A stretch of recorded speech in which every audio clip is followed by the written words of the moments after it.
Hello, I'm Richie and I'm going to show you how you can create a Zone Wars map in Season 10 and above. One important thing to say is that this video will mainly cover on how you can create the storm and not so much on which settings you have to use. But at the end of the video, I will give you guys some tips and I'll show you guys how you can create a simple starting box. So let's get right into it. The easiest way on how you can create a storm for a Zone Wars map is by placing a single advanced storm controller in the dead center of your Zone Wars area. A single advanced storm controller by itself can create a full 10 zone storm. The only thing that you need to change is the starting size of the first phase. A good ratio is the half of the map, so that means if your Zone Wars area is 400 meters, then try to make the starting phase 200. But I would not recommend using only the controller. There are a couple reasons why you should not do that, and I will explain you why. For one, the storm moves pretty random, and not in the good way that we like to have it, more in a way that you have a pretty good chance, if your map is big, that the storm will actually go outside of your map, which is not very helpful. Another reason why only using a controller is not good, you have no control over the timing or the wait time of the individual zones. Also, if you're not changing the starting phase, you will have to play 10 full zones that act the same way as in Battle Royale, which is not a bad thing, but only having 16 players and having to play 10 full zones is not going to do anything. Also, if you change the starting zone to something like 100 meters, and the fifth zone will be like a 5-meter zone or something. So obviously there's a more efficient way in how you can do it, but obviously it's a little bit hard to set up. To make a storm actually do what we want, you will need to add an advanced storm beacon, or better, you will need to add multiple storm beacons, because each storm beacon stands for one zone that you add to your storm. So to start off your custom storm, you will need to add a controller first. That is always the first thing you should do. It's very important where you place the controller, even if you use the random function, or better, especially if you use the random function. So the first setting you need to change is the storm phases setting to custom. That will allow you to set your own zones and storm sizes. To notice also that you can change the default setting, but to make it easier we will change it to custom. So the next thing is very important, and a lot of people texted me about this. The first beacon that you will add, or rather the beacon that has the lowest number, will not act like a zone. It will more act like an extension to the storm controller. So it doesn't really matter what you put in the end radius, but all the other settings are affecting the actual first zone. So to sum this up, the first beacon is basically your pre-zone setting.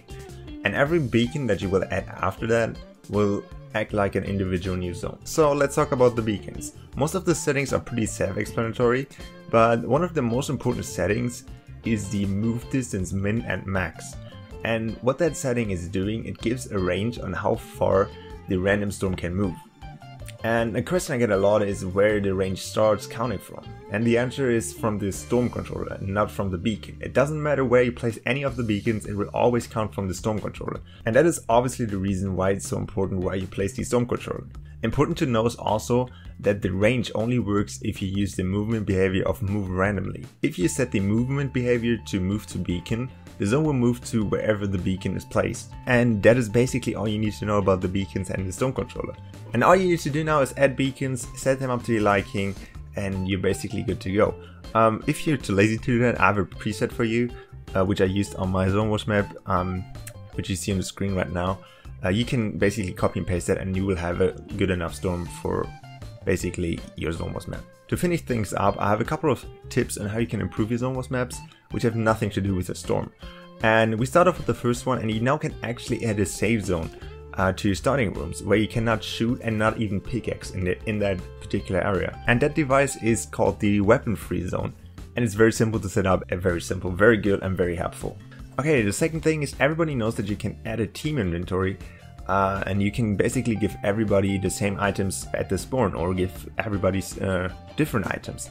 But you can also set up the team sizes of the teams, which is very helpful if you, for example, want to do a duo Zone Wars map or a trio Zone Wars map. Okay, for the last one, I show you guys how you can create a simple starting box. It is not that simple, but it is kind of basic. So things you need to have is some kind of building material, obviously, to build the floor, roof, and the walls.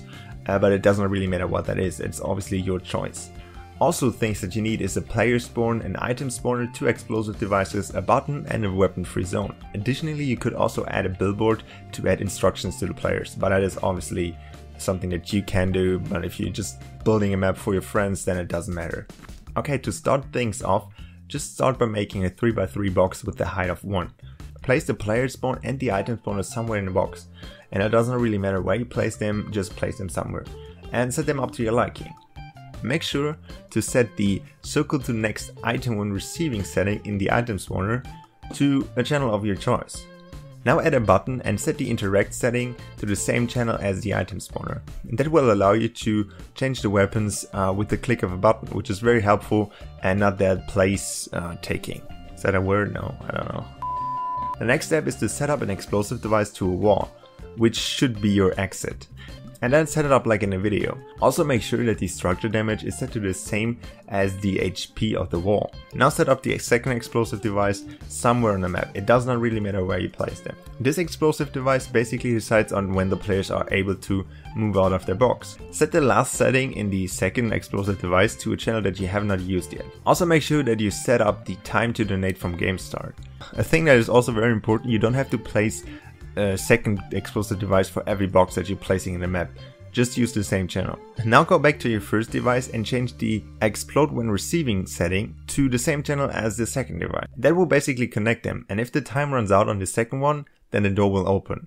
Last but not least, add the weapon free zone to your box and you're done. And now all you have to do is basically repeat the steps for each player that you want to have in your game, or just create one that is for everybody. Just keep in mind that if you create multiple of these, obviously use different channels for the gun switching, because otherwise if someone presses the button for a gun switch, then the gun switch is for everybody, and that is obviously not something that you want.